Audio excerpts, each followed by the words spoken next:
Jim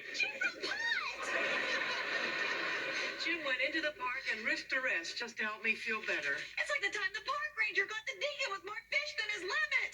Oh my God! Jim is pot! Quite an illuminating experience, actually.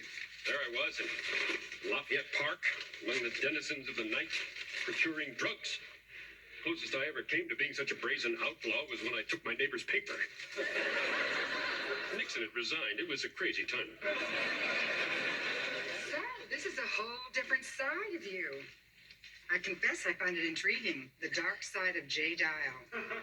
So, with your connections, any chance of you scoring me a Laotian houseboy? Why, Jim, look at all of this.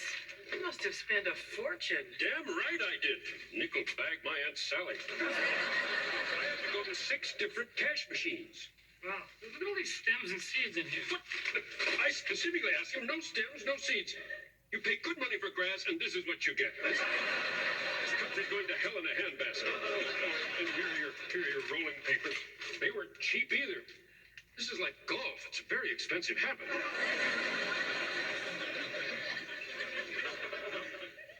You are.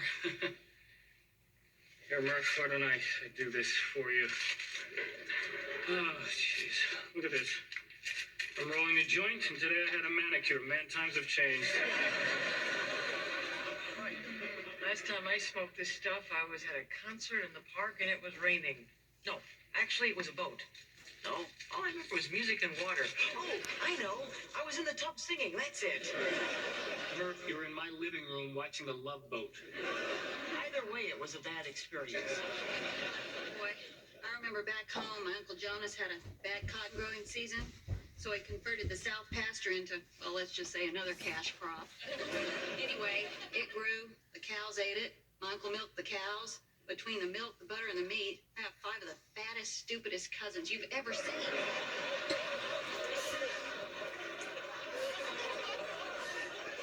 I never smoked much. Oh, maybe for a little while in college. I dated a Black Panther. Took the edge off our rage. Here you go.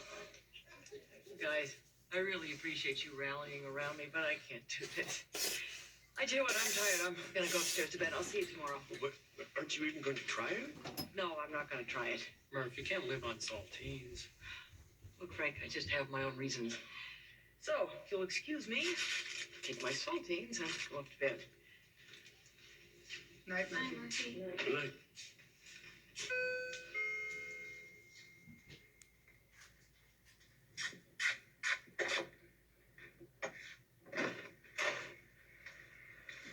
Hello, Murphy. I was sitting in my car and, well, I just couldn't leave knowing you were upset. Jim, I'm not mad at you. I so appreciate what you tried to do for me. Come on in. Thank you.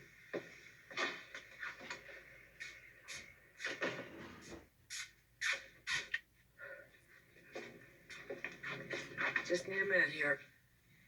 Nausea comes in waves. I can't bear to see you like this. I know you don't want to try this, but what if it makes you feel better? What do I tell Avery if he asks me if I've ever smoked pot? Well, if you're going to tell him everything about your past, you better have that conversation catered because you're going to be there for a while. And you tell him the truth, that you're fighting cancer, and you're doing whatever it takes. What if it doesn't work, Jim? That's what I'm afraid of. It won't work, and I've got 5 more months in hell in front of me with no relief. I've never known you to shy away from risk before, Slugger. Why don't you give it a try?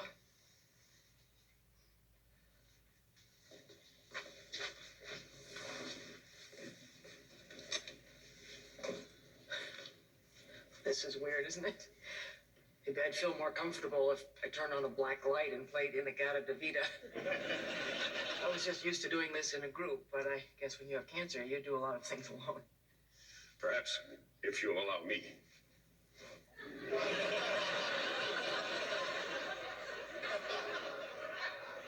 This may come as a shock, but I've never smoked pot before.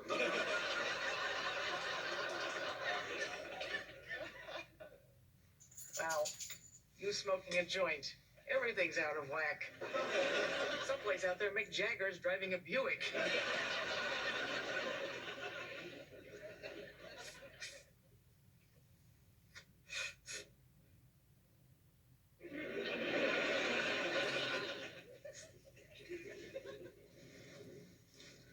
No, Jim, it's not a cigarette. You're holding it all wrong. You're not trying to impress Ingrid Bergman at Rick's Cafe. It's a joint. Let me show you.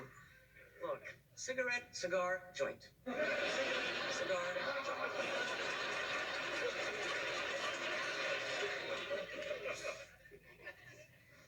Like this.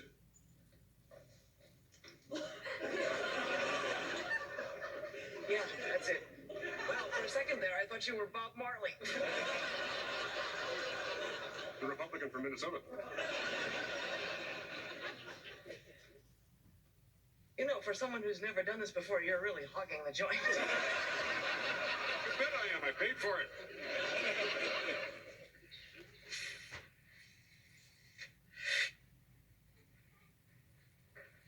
You know what, Jim? I think I'm feeling better.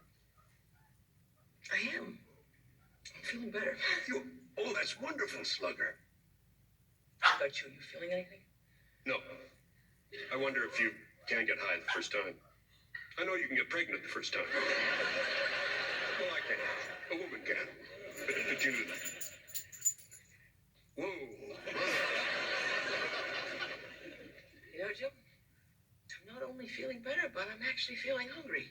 Yes, food. Good. Where? You know what would be good? A Spanish omelet. Those Spaniards really know their eggs. Peppers, cheese, salsa. Yes, do you like yours fluffy or flat? No, a sandwich. Peanut butter and potato chips. And salsa. I like mine fluffy. Dear Lord, What? my hands are enormous.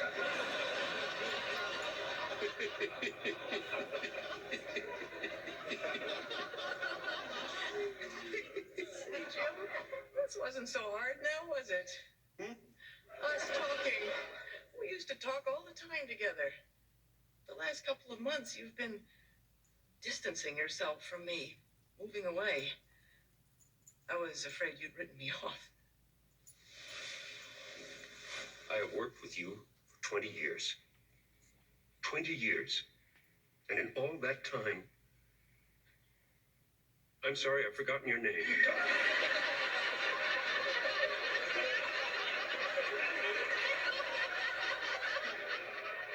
Murphy. Murphy.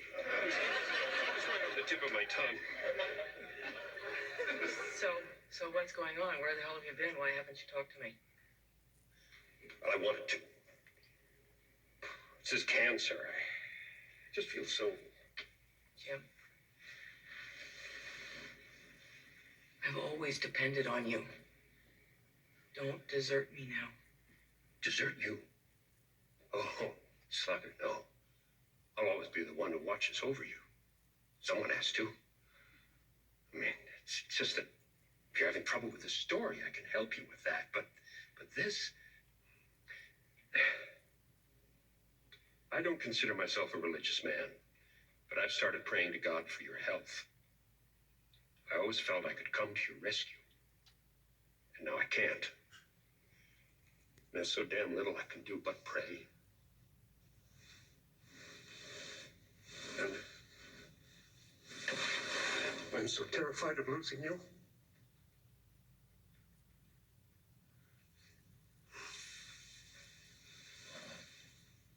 I'm not so easy to lose. Jim, Jim, I knew that. It was on the tip of my tongue.